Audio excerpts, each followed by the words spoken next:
Indonesia, salam Nusantara dari Sabang sampai Merauke, dari Mangan sampai Pulau Rote. Mantalah iman kita, mantalah kasih kita, mantalah pengharapan kita. Tentunya dalam Yesus Kristus menjadi Tuhan dan Juru Selamat kita dan Juru Selamat dunia. Jangan katakan bahwa Yesus bukan Tuhan, jangan katakan pula bahwa Yesus bukan Juru Selamat. Dia adalah Tuhan, Dia adalah Juru Selamat. Kalau engkau percaya, engkau akan diselamatkan. Engkau tidak percaya, engkau akan dihukum. Yohanes 3 ayat 36. Dan Yesus sudah berkata dalam Yohanes 14 ayat yang ke-6, akulah jalan dan kebenaran dan hidup. Tiada seorang sampai kepada Allah kalau tidak melalui aku. Dan Petrus juga mengatakan dalam Kisah Rasul 4 ayat 12, dan keselamatan tidak ada dalam siapapun juga selain di dalam Dia, Yesus Kristus. Karena di bawah kolong langit ini tidak ada nama lain yang diberikan kepada manusia yang olehnya kita diselamatkan. Yohanes 16 ayat 31.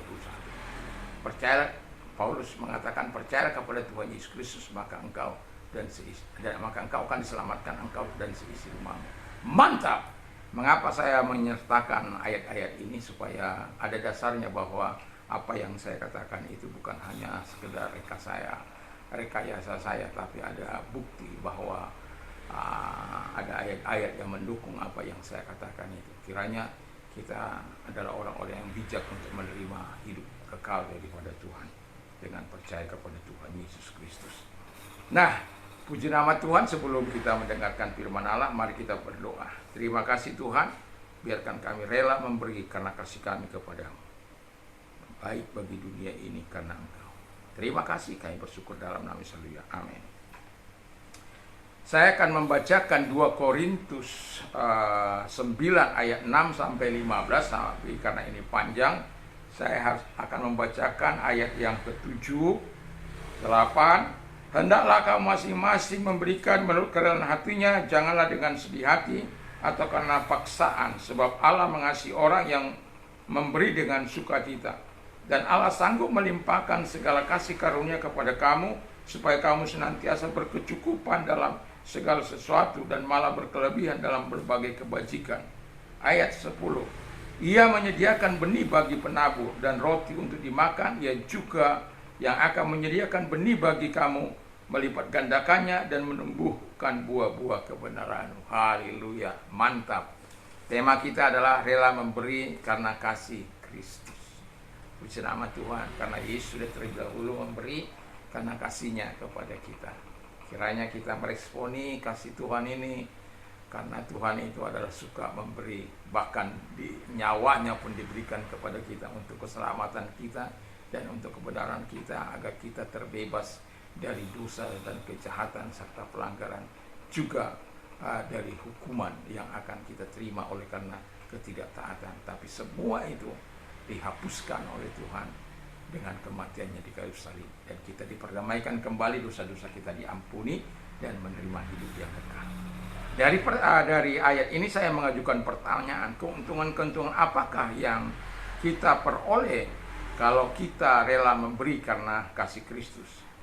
Keuntungan yang kita peroleh kalau kita rela memberi karena Kristus, menurut 2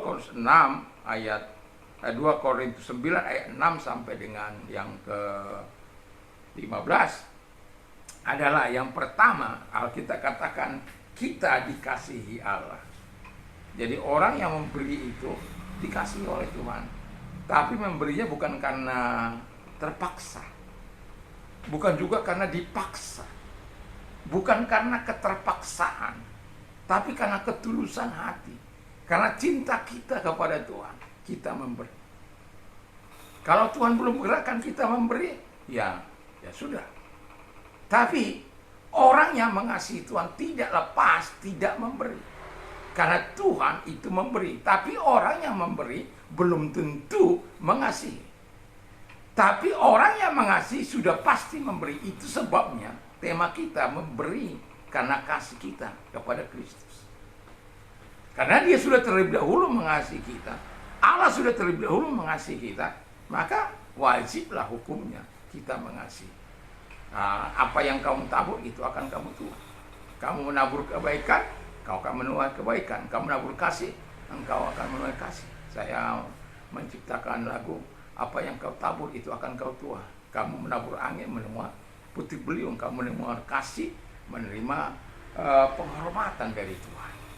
Dan itulah sebabnya rela memberi karena Kristus. Mengapa? Manfaat apa yang kita peroleh? Jelas kita dikasihi oleh Allah. Jadi kalau engkau mau karena Allah itu adalah kasih, maka Allah itu suka memberi. Mari kita suka memberi. Saya sudah sering katakan ini sebenarnya, tapi saya ingin mengingatkan kita. Saya setiap hari memberi orang air di lingkungan saya. Mulai tahun 2000 sampai saat ini. Mengalir 24 jam.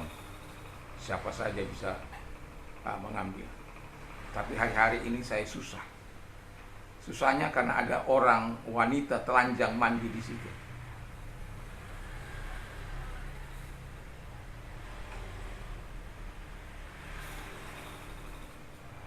Ya, orang bilang dia lagi stres.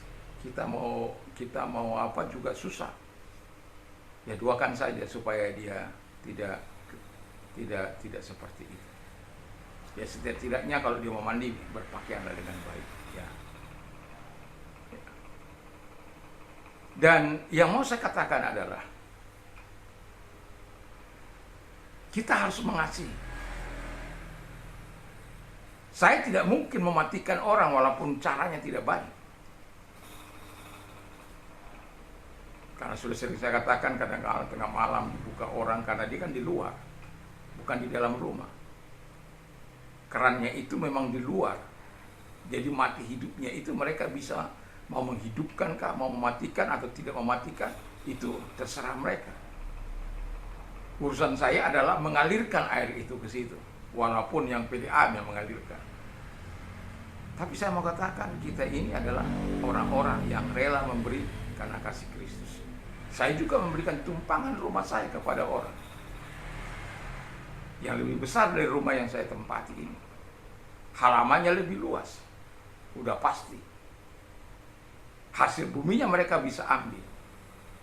Tidak perlu kita harus komentari. Karena apa? Kita rela memberi karena kasih Kristus, karena Tuhan juga yang memberikan itu kepada saya. Dan orang yang suka menolong tidak akan tidak mendapat pertolongan. Orang yang suka memberi, dia juga akan diberi dan dikasihi oleh Tuhan. Yang kedua, kata firman Allah, kita diberkati Allah. Jadi kalau engkau mau diberkati Allah, karena kita mengatakan dalam ayat yang ke-9-nya, orang menabur sedikit akan menuai sedikit, orang menabur banyak akan menuai banyak. Kalau engkau menanam satu biji tomat, kita tidak akan dapat satu biji tomat. Ya, saya menanam pepaya di sekitar samping rumah saya ini dan daun batang-batang daun ubi. Tapi saya tidak keberatan kalau orang ngambil. Tapi yang sangat tidak menyenangkan itu ketika kita mau ngambil, buahnya sudah habis. Kita ingin masak di pohon supaya apa? Kita bisa menikmati. Dan memang waktu itu sudah matang di pohon, tapi kita terlambat ngambilnya. Orang terlebih dahulu. Tapi tidak apa-apa. Saya bilang, bumi yang menghasilkan buahnya, yang jelas saya satu kali pasti menerima dan mendapatkannya. Asal kita menabur dengan baik, kita akan menikmati hasilnya. Dan kita akan diberkati oleh Allah. Kita bisa disediakan oleh Tuhan sesuatu yang baik, senantiasa bercukupan, dan itu sesuatu yang luar biasa. Jadi kalau kita memberi, beri dengan tulus, dengan ikhlas. Karena ketika kita memberi, kita tidak ada apa yang kita tabur, kita tidak diberikan benih, kita juga tidak bisa memberi. Dan itu sebabnya Tuhan membuat kita berkelimpahan, berkecukupan ketika kita mau memberi. Hati itu terlebih dahulu dibereskan oleh Tuhan. Jangan sudah diberkati oleh Tuhan tidak mau memberi. Saya kalau diberkati oleh Tuhan saya akan lebih banyak untuk memberi. Kenapa? Saya tahu di situ ada hak-hak orang. Ya. Dan kami tetap mendukung pekerjaan pelayanan Tuhan. Setiap bulan kami tergerak untuk melakukan, walaupun tidak banyak, tetapi kita belajar untuk memberi yang terbaik dari hidup ini. Karena Tuhan sudah memberkati kita terlebih dahulu. Dan orang-orang yang di garis depan itu perlu dibantu, ditolong. Nah, Karena kita ketika kita memberi, Tuhan juga akan memberkati kita. Dan ketika kita diberkati, mau tidak kita memberkati orang lain, di situ kuncinya. Tapi kata firman Allah, kalau kita rela memberi karena kasih Kristus, kita akan dikasihi Tuhan, diberkati oleh Tuhan. Dan ketika kita diperkaya dengan segala macam kemurahan hati. Kalau kita diperkaya dengan segala pelayanan kemurahan hati, wah, indah dong hidup itu. Mengapa orang stres dalam hidup ini? Karena dia tidak pernah mau berbagi dengan hidup, dengan orang lain. Tapi saya mau katakan rahasia hidup untuk engkau tetap bisa menikmati, belajarlah berbagi. Buka keran di depan rumahmu, dimanapun engkau bertempat tinggal, kepada orang-orang yang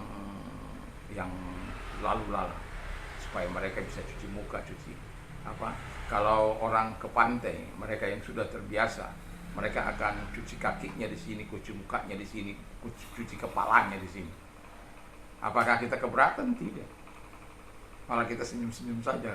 Mereka ramai saling olok-mengolok. Ya, kita diperkaya dengan segala kemurahan hati. Kita memberi bukan karena dipaksa atau terpaksa, karena kasih kita kepada Tuhan. Makanya sering saya katakan, saya hanya bisa memberikan air yang sementara ini, tapi saya rindu memberikan air hidup yang terus mengalir dalam hati, yaitu Kristus. Saya sering mengatakan itu kepada mereka yang sering mengambil air. Saya hanya bisa memberikan air yang sementara ini. Tapi kalau engkau mau menerima hidup, yang air hidup yang mengalir terus-menerus dalam hatimu, menyebabkan engkau penuh dengan sukacita, penuh dengan kebenaran, terimalah Yesus. Pak Pendeta ini ada-ada aja. Ya, artinya bahwa itu jalan komunikasi kita untuk menyatakan kebaikan-kebaikan Tuhan dalam hidup kita. Kita sudah menerima kebaikan, kita juga harus melayani orang-orang dengan pelayanan dengan kemurahan hati. Kiranya Tuhan Yesus memberkati kita dan relalah memberi, bukan karena engkau mau dipuji, diagungkan, bukan karena mau pencitraan, tapi karena engkau mengasihi Tuhan. Kiranya Tuhan memberkati. Mari kita berdoa. Terima kasih Bapa di surga, dalam nama Tuhan Yesus Kristus, biarlah kiranya Tuhan menolong kami untuk terus menyatakan kasih-Mu melalui pemberian-pemberian yang dapat kami lakukan Tuhan dalam hidup ini. Terima kasih, biarlah sore hari ini kami terus diberkati oleh Tuhan, dipelihara oleh Tuhan, dijaga oleh Tuhan, dilindungi oleh Tuhan. Dan kalau engkau sedang sakit, apapun sakit penyakitmu, saya mau berdoa bagi Anda. Dalam nama Yesus, segala sakit penyakit yang mereka derita, kami perintahkan kamu keluar dari oleh biluris, engkau sembuh oleh kuasanya, engkau sembuh. Terima kasih, dan kami juga berdoa kepada mereka-mereka yang sedang mengalami penderitaan. Mari kepada aku, hai kami yang lesu dan beban berat, aku akan memberikan kelegaan bagimu. Kalau engkau mau legah, datang kepada Tuhan. Arahkan tanganmu kepada Tuhan, kita berdoa. Terima kasih Tuhan. Mari engkau melegahkan mereka, lihat tangan-tangan yang diarahkan kepadamu. Tuhan tolong mereka, biar mereka memuliakan engkau, karena engkau telah menjawab segala kebutuhan hidup mereka. Terima kasih, kami bersyukur dalam nama Yesus ya. Amin. Puji nama Tuhan. Di sore hari ini, kalau Anda mau berbagi rezeki, ada untuk Tapan Beli Berduka, untuk orang-orang Sumatera, ada nomor-nomor di bawah ini yang kalau Anda sudah mengirimkan, tolong di screenshot. Ya, mungkin sedikit agak menyusahkan, tetapi ini demi pertanggungan jawab kami. Dan kiranya Tuhan menggerakkan kita untuk memberi karena kasih Tuhan. Kiranya Tuhan memberkati kita, dan mantap, mantap, mantap.